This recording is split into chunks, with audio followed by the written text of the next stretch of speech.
All right, so I wanted to tell you a little bit about a collaborative partnership that's formed among the conservation districts in Puget Sound. I'll wait for that slide to come up. Their slogan is Building Better Ground, which is the subtitle of this little talk. There we go. So in order to understand the Puget Sound Caucus, you need to know just a little bit about Puget Sound itself. So on the left, you'll see an aerial view of the water body that is Puget Sound. It's up in the northwest corner of the state. And if you take a look at that image, you'll see sort of a developed area in the center of the image. That's the Seattle-Tacoma area, very heavily urban part of the state. And if you look to the left, that high ground, the snowy peaks there, is the Olympic Peninsula, which is sort of the diametric opposite of the Seattle megalopolis. Yeah, exactly. And so on your right, you see the counties and districts, in this case, they're the same, that drain partially, thank you, Ray, or entirely to Puget Sound. So if you'd advance, the Puget Sound area, which you might almost guess from the aerial, is a pretty interesting place to do natural resources management, right? You've got this tremendously large and continually growing urban area. People have been moving to that part of the world for decades, and it is just growing leaps and bounds. It's a wonderful climate for growing food and fiber. It's tremendously productive, wonderful soils, you know, lots of moisture, at least seasonally. And so there is quite a lot of rich tension and opportunity around what people's expectations are for natural resource management in that part of the world. And some of the sort of organizing forces or factors, if you like, in that sort of broad societal conversation have to do with T&E species. So we have a number of listed salmonids as well as orca killer whale. And so in agricultural settings, when water quality is discussed, you know, salmonids and orca very quickly come into the conversation. There's also a great deal of conversion pressure on working lands, both forest and farmland. And so that's a continuing part of the conversation. You advance, Ray? Thanks. So the districts that serve the Puget Sound area are themselves diverse, as you might expect from looking at that aerial and seeing the range of land use pattern and economy that you see throughout that area. The 12 conservation districts range in size from around 3 FTEs to well north of 30, budgets from very modest couple $100,000 up to $7 to $9 million a year. The land use patterns, of course, very different. And as districts tend to do, each reflects the area that they serve in their programming, both in terms of the scale and also the nature of it. You know, some work very heavily with their urban areas, others are much more focused on working lands.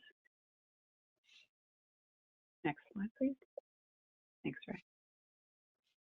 Yeah, so why would districts go to the length to form a caucus? I mean, you can always work with your neighboring district, right? Nothing prevents that. Well, there's a certain logic to it. The districts that work in Puget Sound are often working on similar issues and often working with the same partners.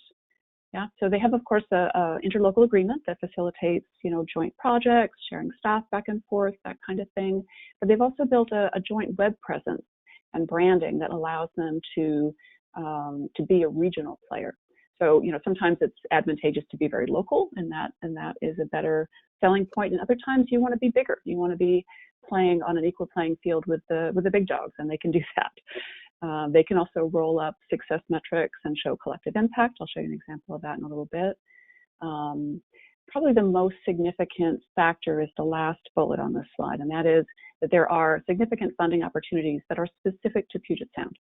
And those opportunities are sometimes better pursued by a group of CDs. So they can sort of customize, depending on the proposal, the scope, the scale, the location that makes the most sense, and also which districts are in a position to participate in that particular project. So they can really scale up and down as they want to, and it allows them to be more flexible. Next slide. There we go. Just a couple of screenshots of their website. You'll see the URL there at the top, and I'll give you the URL again at the end, betterground.org. And you can advance through the next two here, Ray. So the website serves a couple of functions. It is a standalone regional scale website talking about conservation districts in Puget Sound. So it operates at that level if that's the level that the person browsing the internet wants to work at. Also, if they want to work with a local district, it'll refer them over to that district, wherever that might be. So it sort of operates at both scales. It'll take them down to the local resources and let them get in touch with somebody to provide technical assistance or whatever it might be. And it also just works at the regional scale where that's the appropriate thing. And next, great. So, there's always a downside. Nothing in life is for free, right? So, if you think about the districts, if you have, 3 or 4 FTEs and you're working on an even basis with somebody that's got a couple of dozen CDs, that ability to come to the table and fully participate isn't equal among those districts. And so that's been a bit of a challenge. Recently, the caucus has secured Russell Family Foundation funding to hire a part-time facilitator, helper, that sort of lifts up the smaller districts and allows them to more fully be able to participate and take advantage of joint funding opportunities, that kind of thing. So that's been a nice adjustment that they've made. Having another layer of organization can complicate things. It's just one more sort of way that things can happen, and it's easy to miss sometimes. There's a question right now being discussed about whether this is really a policy-making body and should properly be led by supervisors, or whether it's more of a fundraising and implementation group and therefore properly made up of managers. It is largely made up of managers at the moment, although some supervisors join as they are interested and available, but that's an ongoing conversation. The political geography of Washington being what it is, having a sort of a Puget Sound shaped target sometimes. Sometimes that's an issue. It's just the nature of, like I said, the political geography of Washington just is what it is. The preponderance by a lot of the population and the legislators in the state are in the Puget Sound region. And historically, I understand there's been some challenges in coordination, with legislative outreach. The caucus might do legislative outreach at that scale. And I think nowadays it's coordinated well with the Association of Conservation Districts and the agency I work for, but I guess historically that wasn't always the case. And next.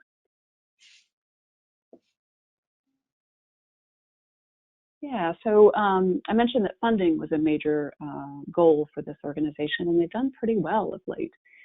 They've secured an RCVP grant as well, a National Estuaries Partnership grant. Those two coordinated by our agency, and then another NEP grant on their own. And one sort of structural accomplishment that I think will do them a lot of good going forward is they've secured a seat for the caucus on the Salmon Recovery Council. This is a sort of funding coordinating body, and so they are shoulder to shoulder with counties, NGOs, tribes, federal agencies in conversations about salmon recovery and how to approach that. And so having conservation districts in Puget Sound, represented at that table makes it hard to forget about them, when people are thinking about how to accomplish conservation in that part of the world. I mentioned the part-time coordinator, the Better Ground website, common marketing, and the ability to roll up success metrics. The next slide will show that. So, you can show a lot of important good on a district by district basis, but the real power in messaging is collectively what districts can accomplish. And it's been challenging. A lot of you probably are dealing with this in your states, and in terms of people measuring the same thing the same way and being able to report how much really good stuff districts get done on the ground at a broader scale. And so this is something the caucus has been focusing on. And here's an example of a handout I think they used last legislative session that shows, across Puget Sound, what is the collective impact of that group. And next. Yeah, so a couple things to think about. I asked the current chair, Bill Blake, who's a conservation district manager, what would he share with other states or groups of districts that are thinking about forming a group like this? And here are some of his thoughts. So, you're bringing together smart people, busy people that have a lot on their plates.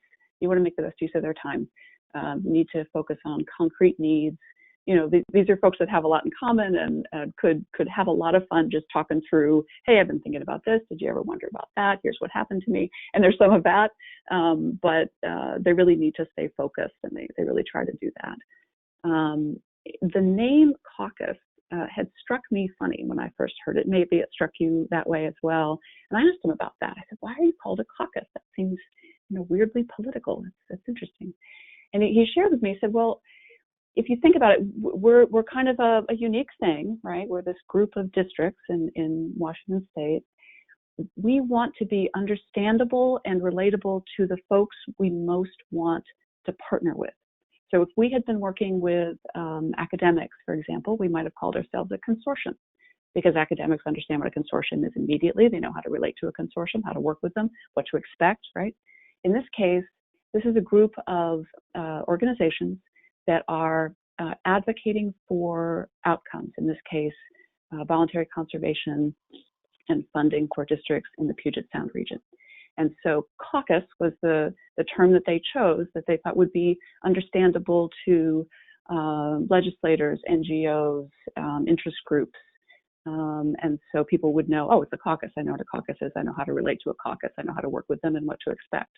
And so if you're thinking about this for your part of the world, caucus might not be the right term. It might be something that's more locally specific, something that people will understand and will resonate with them, and they will know, oh, I know what that is. I know how to relate to that. It's not this sort of odd thing that I've got to worry about and think about how does it work. I know I can recognize it and work with it in a way that I am comfortable with. And then the usual sort of bureaucratic cautions, right? Bureaucracy tends to grow. You want to keep that pruned back. You have to be nimble, adaptable. Issues will change over time. Always be looking ahead. So I leave you with the URL. Kind of cool. Check it out, and of course, contact me if you have any questions or I can help with anything. Thanks very much, Ray. Thanks for driving.